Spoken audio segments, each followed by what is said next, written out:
klaimnya salah paham. Desa, terus kenapa kemarin rame? Ya mungkin ada sedikit salah paham. Faktanya Kristen fobia. Anda sudah kotorin, tidak ada satupun di sini keluar dari agama kami. Sekarang Anda kotorin ini. Masa anak-anak Kristen berdoa dibilang ngotorin? Salah paham dasmu. Dengerin nih. Jangan sampai lanjut ke proses hukum. Itu benar-benar membuat suatu trauma bagi anak-anak kami. Psikolog anaknya belum. Nanti dibantu sore ini. Jadi setelah anarkis rusak properti orang, udah neror anak-anak sampai anak-anaknya trauma, terus ente-ente minta agar tidak diproses hukum gitu. Hei, keong racun, bangun! Kau tidur terlalu miring. Kriminal kayak kalian harus dipidana dan segera dimasukin ke penjara. Peristiwa perusakan yang dilakukan oleh warga merupakan peristiwa pidana yang harus disikapi secara hukum. Baru saja saya melihat video, ada kejadian di Cidahu, Sukabumi. Ada beberapa orang setelah sholat Jumat merusak rumah yang diduga menjadi tempat ibadah umat agama yang lain. Dari kejadian itu saya mengingat ada ucapan dari Edis TV yang menyatakan bahwa umat muslim itu bisa membaca Al-Quran tapi tidak tahu artinya. Saya jadi setuju pernyataan itu. Karena apa? Kalau misalnya umat Islam itu tahu yang dibaca dan artinya, tentu saja kejadian di Cidahu Sukabumi itu tidak akan terjadi. Salah satu contoh itu ucapan Bismillahirrahmanirrahim, yang artinya dengan menyebut nama Allah yang Maha Pengasih lagi Maha Penyayang. Kalau kita mengingat ucapan Bismillahirrahmanirrahim dengan artinya dengan menyebut nama Allah yang Maha Pengasih lagi Maha Penyayang, ya tentu saja perusakan rumah atau rumah yang dijadikan untuk tempat ibadah umat lain itu tidak akan terjadi. Karena Tuhan yang mereka sembah saja Maha Pengasih lagi Maha Penyayang. Kenapa umatnya itu menjadi anarkis seperti itu? Ya ini bisa dipahami. Mohon untuk umat-umat muslim jangan sampailah seperti itu. Saya muslim, tetapi saya miris melihat kejadian seperti itu. Kenapa setiap saat kita mengucapkan dengan nama Allah yang Maha Pengasih lagi Maha Penyayang, tapi kejadian-kejadian yang tidak menunjukkan kasih sayang selalu kita tampakkan di muka publik. Semoga ini menjadi perhatian kita bersama. Terima kasih, salam budaya, Rahayu. Tiga, meminta, jangan sampai lanjut. Sekarang coba kalian fokus ke nomor 3. Meminta jangan sampai lanjut ke proses hukum dan diharapkan diselesaikan dengan cara musyawarah mufakat. Enak kali ya kan? Oi, kalau mau musyawarah mufakat, aturnya kalian datang baik-baik, ngomong, tanya kejelasannya dan sebagainya. Bukan langsung meneror. Nggak bisa. Ini harus proses hukum ini. Biar jangan ada lagi kejadian yang kayak gini.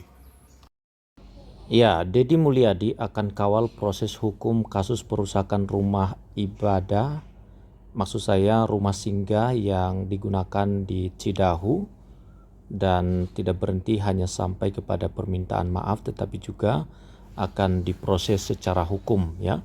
Gubernur Jawa Barat Deddy Mulyadi akan mengawal seluruh proses hukum dalam kasus perusakan rumah singgah yang digeruduk oleh warga karena diduga digunakan untuk kegiatan keagamaan di Desa Tangkil, Kecamatan Cidahu, Kabupaten Sukabumi pada Jumat lalu 27 Juni 2025. KDM, sapaan akrabnya, sudah mendatangi rumah milik Nina, dihuni oleh Pak Yongki, yang diserang oleh sekelompok orang pada Senin 30 Juni 2025. Menurutnya, kasus ini merupakan peristiwa pidana yang harus disikapi secara hukum. Meskipun sudah ada video klarifikasi permintaan maaf dan meminta di bagian poin yang ketiga itu supaya tidak diproses secara hukum. Tentu ini adalah sesuatu hal yang menggelitkan hati karena sudah melakukan perusakan fisik dan mental kepada orang dan sekarang hanya bisa menerima nasib, ya, menerima apa yang sudah dilakukan. Untuk itu saya meyakini proses hukumnya akan berjalan secara objektif. Saya meyakini aparat kepolisian Polsek Pelabuhan Ratu Kabupaten Sukabumi akan bekerja berdasarkan fakta-fakta dan alat bukti yang ada, dan saya akan mengawal seluruh proses hukum itu agar berjalan secara baik, objektif dan tuntas, kata KDM. Tidak hanya itu, pihaknya juga akan mengirimkan tim psikologi untuk memberikan trauma healing kepada korban penyerangan. Kerusakan yang ditimbulkan oleh ulah warga yang dilakukan secara beramai-ramai, kerusakannya ditanggung oleh saya sendiri dan saya sudah berkirim uang 100 juta kepada keluarga Pak Yongki untuk segera dilakukan perbaikan terhadap kerusakan yang ditimbulkan dari kegiatan anarkis tersebut. Sebagai gubernur, Dedi mengaku memiliki kewajiban untuk menjaga kerukunan antar warga. Karena itu, pihaknya meminta agar kasus serupa tidak lagi terjadi, serta warga bisa mengembangkan sikap toleransi. Saya pastikan bahwa masyarakat sekitar akan kembali hidup rukun dan damai, saling menghormati, saling menghargai setiap perbedaan yang menjadi keyakinannya masing-masing. Itulah pesan yang dapat saya sampaikan. Mari kita junjung tinggi toleransi bersama di Jawa Barat istimewa di Indonesia maju ini, kata Dedi Mulyadi. Ya. 3 jam yang lalu 7 orang ditetapkan tersangka atas kasus perusakan rumah di Cidayu, Sukabumi. Kepolisian daerah Polda Jawa Barat bersama dengan tim Polres Sukabumi berhasil mengungkap kasus penanganan perkara perusakan sebuah rumah yang dijadikan tempat ibadah di Desa Tangkil, Kecamatan Cidahu, Kabupaten Sukabumi. Kapolda Jawa Barat Inspektur Jenderal Rudi Setiawan mengatakan bahwa hari ini telah ditetapkan para tersangka atas kasus tersebut. Mereka ditahan karena melakukan perbuatan tindak pidana perusakan secara bersama-sama pada Jumat 27 Juni 2025 pada pukul 13.00. Dasar penetapan tersangka ini akan atas dasar laporan yang dibuat oleh Yohanes Wedi pada 28 Juni 2025 dengan korbannya ialah Ibu Maria Veronica Nina, 70 tahun. Kami pun telah meminta keterangan saksi-saksi dalam kasus ini. Rudi pun menceritakan kronologis kasus tersebut. Menurut dia, pada Jumat lalu di rumah Nina diselenggarakan kegiatan keagamaan umat Kristen dengan jumlah jemaah sekitar 36 orang dan berikut anak-anak dan pendampingnya ya.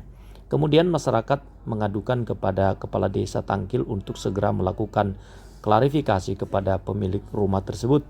Akan tetapi pemilik rumah tidak mengindahkan pihak pemerintahan desa yang akhirnya warga Desa Tangkil dan Desa Cidahu mendatangi rumah tersebut dan melakukan aksi agar tidak melakukan kegiatan keagamaan umat Kristen tersebut. Jadi Rudi menyebutkan aksi tersebut dilakukan dengan cara merusak bangunan milik Nina seperti merusak pagar, rumah kaca-kaca, rumah, sepeda motor, serta barang-barang yang ada di dalam rumah korban. Akibat dari kejadian itu menyebabkan beberapa kaca jendela rusak, pagar rusak, kursi dekat kolam rusak, salib rusak, 1 unit sepeda motor rusak, 1 unit mobil warga warna coklat lecet, dan korban menderita kerugian material kurang lebih sebesar 50 juta, ujarnya. Polisi pun, kata Rudi, berhasil menetapkan 7 tersangka yakni RN dan teman-temannya. Jadi ini adalah langkah tepat yang dilakukan oleh pihak keamanan supaya ke depan tidak terjadi lagi perbuatan seperti ini.